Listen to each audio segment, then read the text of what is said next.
What fascinates me on this planet is the diverse, many different races we have here.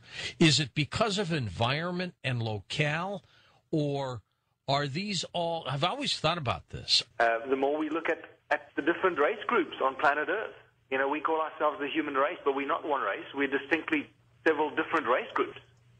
And that becomes very interesting and often a very sensitive subject, but something that needs to be discussed openly without, racial prejudice and so forth. So it becomes more and more compelling.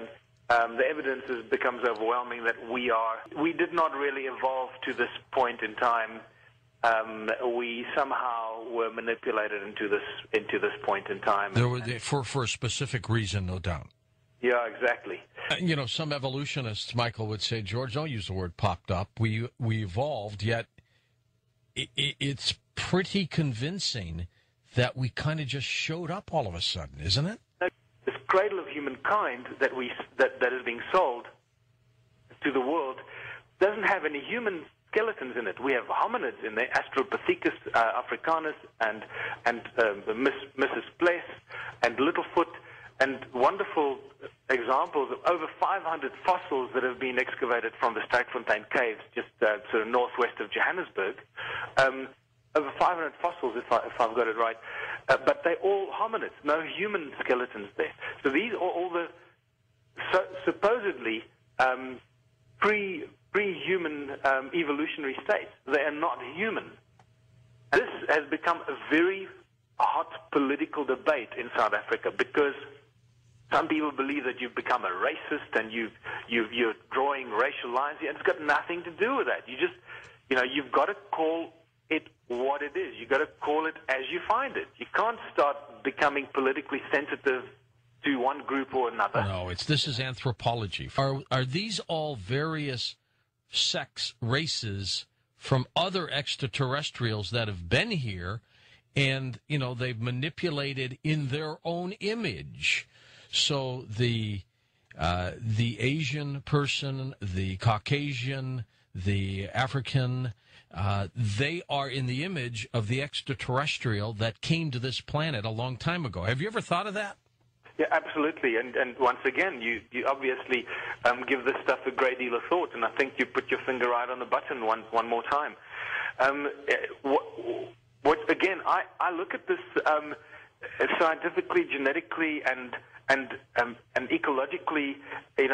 If we only appeared as a species 250,000 years ago, not enough time has passed for these different race groups to have evolved. And I don't care what anybody throws at you; it's just not going to happen because the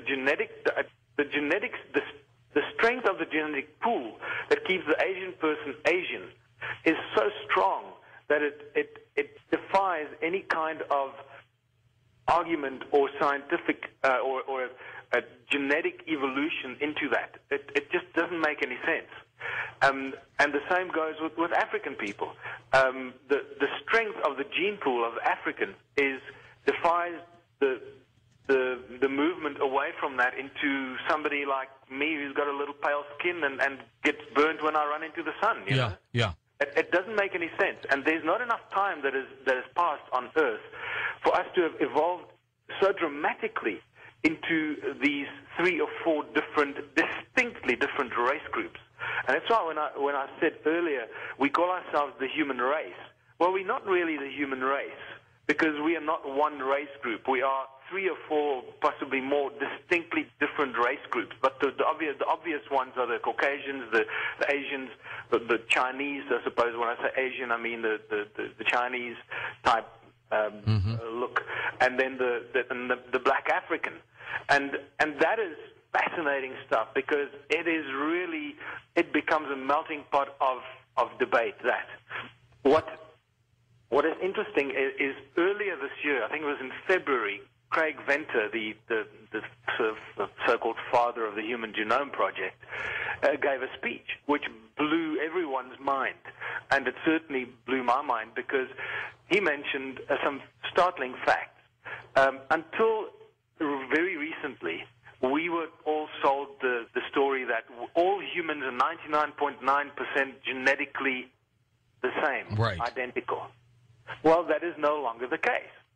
Okay, with the Human Genome Project studies, they found out that between people and especially different race groups, there is up to a 2 or a 3% difference in their genetic structure. And that's a big difference, isn't it? It's a huge difference.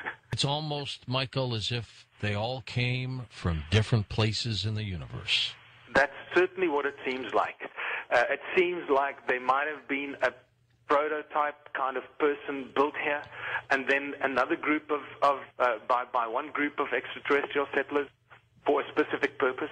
The cloning of the humans by the Anunnaki, many of your listeners will be very familiar with that. That seems to be a specific point in time, and possibly with some of the earliest human manipulation or manipulation of this new species called Homo sapien. We talk about just how we evolved on this planet. You know, we're talking about the work of Zecharia Sitchin and his theories of the 12th planet. Robert Saffier does a very thorough job trying to coordinate all the various people who are talking about this. And it's growing, I think. It's growing, and it's getting bigger and bigger and bigger.